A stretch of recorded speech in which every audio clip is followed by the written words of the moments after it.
maka tanamkan dalam hati kita seolah-olah kita merasakan Allah sedang melihat kita. Maka seseorang yang dapat demikian, maka mudahnya dia menjadi seorang yang sufi, yang suci hatinya kepada Allah, kerana hatinya penuh dengan memikirkan kebesaran Allah, dengan memikirkan kekuasaan Allah dan sifat-sifat dia. Mudah-mudahan Allah Subhanahu Wa Taala berikan kita usaha itu, memberi taufik kepada kita untuk mencapainya. Lebih-lebih kita sekarang ini di akhir zaman, berbagai ujian, dan sekarang ini kita diuji dengan bala. Allahu Akbar. Satu yang kita risau, kerana apabila kita berhimpun lebih saja daripada 40 orang, maka di dalam 40 orang tu ada seorang wali, yang mana bila kita berhimpun demikian memohon doa pada Allah, maka Allah mengabulkan doa kita dengan sebab orang yang soleh ada di dalam itu.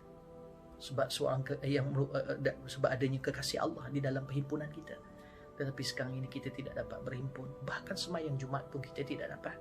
Maka Allah minta pada Allah Subhanahu Wa Taala agar ampunkan dosa kita, dapat beri kita peluang balik supaya kita dapat duduk bersama mereka dan dapat duduk berhimpun beramai dalam berdoa kepada Allah. Maka ini ujian yang besar daripada Allah Subhanahu Wa Taala pada kita.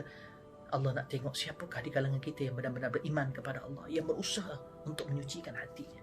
Mudah-mudahan dengan apa yang kita buat, dengan usaha kita, maka Allah memandang. Dan mereka-mereka yang ada di sini, para ulama, usaha para ulama, dan juga orang-orang yang nak menuntut ilmu, maka Allah merahmati kita dan memberi peluang kepada kita untuk berhimpun kembali. Kerana itu, bagaimana pula orang yang dalam perjalanan untuk sampai kepada sufi? Mungkin seseorang itu dia mengikut orang-orang sufi ini, mengikut orang-orang yang menyucikan hati ini, dan menjadikan mereka itu pemimpin kepada diri mereka, iaitu orang-orang yang sedang berusaha di jalan, dan menjadikan orang-orang sufi itu pemimpin mereka, orang-orang yang menyucikan hati itu pemimpin mereka, dan berusaha untuk menyucikan hati mereka, tetapi masih belum sampai kepada zauqan, iaitu merasa lazat, dan juga mereka tidak dapat merealisasikan secara istiqamah dalam diri mereka, dan belum sampai kepada martabat ainul yaqin, lebih-lebih lagi hakul yaqin, bahkan ilmu yang yakin pun mereka belum sampai, tapi mereka usaha dan mereka menjadikan orang-orang ini sebagai pemimpin mereka. Maka orang-orang ini dipanggil mutasawwif, tidak dipanggil sufi, tapi dipanggil mutasawwif, iaitu orang-orang yang sedang menyucikan hati mereka. Dan ada golongan yang ketiga, iaitu orang yang mengikut mereka, menjadikan mereka itu pemimpin dan panduan mereka, tetapi masih tidak sempurna usaha mereka. Maknanya tidak bersungguh itu, sekejap bersungguh, sekejap tidak bersungguh, tapi hendak bersama mereka, hendak mengikuti mereka, tapi masih lagi tidak, orang panggil kesungguhan itu tidak sempurna, tapi nak mengikut mereka dan berjalan di jalan mereka. Maka orang-orang ini tidak dipanggil mutasawwif, iaitu pada marhalah mutasyabbih bihim, iaitu orang-orang yang menyerupai kepada jalan orang-orang yang sedang berusaha menjalan ke jalan Allah Subhanahu Wa Taala. Maka walau bagaimanapun orang yang begini masih lagi diberikan bisyarah oleh Rasulullah SAW, sebagaimana sabdanya, qala Rasulullah SAW, man tashabbaha biqaumin fahuwa minhum. Sesiapa yang cuba menyerupai sesuatu kaum, maka dia dikira daripada kaum itu. Allah melihatnya sebagai daripada golongan kaum itu.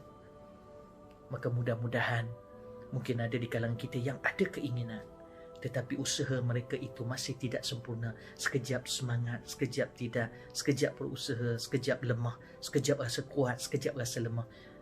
Tapi ada usaha juga, maka sekurang-kurangnya dimasuk dalam golongan menyerupai. Tetapi jangan berhenti setakat itu. Mudah-mudahan kita meningkat daripada mutasyabbih kepada mutasawwif, dan mudah-mudahan sebelum kita menghembuskan nafas kita, Allah memberikan kita menjadi seorang yang sufi, iaitu yang membawa maksud orang yang suci hatinya, yang jujur kepada Allah, yang betul-betul bersemangat dalam beramal dan mengikut kehendak Allah dan Rasulnya secara merasai kelazatannya dan merealisasikan dalam dirinya, dan jujur dia dalam melakukan itu hanya semata-mata kerana Allah Subhanahu wa taala. Mudah-mudahan sebagaimana yang dikehendaki oleh Allah dan Rasul untuk kita berusaha, maka usahalah yang terbaik. Mudah-mudahan Allah memberkati kita insya-Allah untuk pengisian kita, dan insya-Allah di masa akan datang kita akan menyebut tentang tanda-tanda ataupun apakah tanda-tanda sebagai seorang itu adalah orang yang hendak menyucikan hati dia kepada Allah Subhanahu Wa Taala, dan seterusnya menjadi seorang yang sufi. Apakah tanda-tanda bagi seorang yang sufi? Insya-Allah wallahu taala alam. Mudah-mudahan antum semua diberkati Allah, dan kita mohon pada Allah Subhanahu Wa Taala agar beri peluang kepada kita, mengembalikan kita dapat bersemayam jemaah dalam masjid, khususnya semayam Jumaat. Dan ini kita dah hampir Ramadan, maka mudah-mudahan Allah Subhanahu Wa Taala beri peluang pada kita untuk berhimpun kembali. Banyakkan berdoa, banyakkan berzikir kepada Allah. Abu Yasru antum semua, marilah kita sama-sama bertaubat pada Allah. Mohon pada Allah, Rabbana ighfir lana dhunubana wa israfana fi amrina wa thabbit aqdamana wansurna 'ala al-qaumil kafirin. Amin ya rabbal alamin. Wallahu ta'ala a'lam. Wassalamu alaikum warahmatullahi wabarakatuh. Wal 'afwu minkum.